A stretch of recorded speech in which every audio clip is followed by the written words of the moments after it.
Hey guys, I found a really cool trick for getting the brake dust and dirt and road grime that's caked on these black wheels off. I haven't tried it on any other wheel other than black, but when I was spraying this on my tires, I just went ahead and sprayed it on the wheels because of this plastic here. I wanted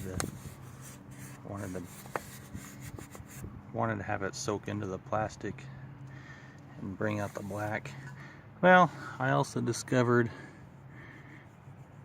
it seems to be eating the dust off. Look at that, it's clean. And I didn't even have to use an acid to do it. Unless there is an acid in here, but I don't think there is. As far as I know, it's just like an oil.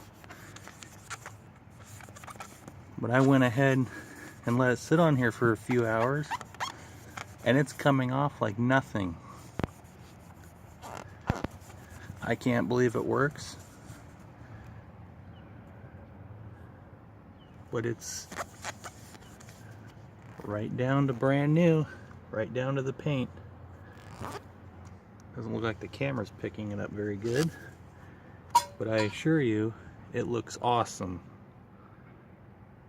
So give it a try, let me know what you think, and subscribe if you like these ideas.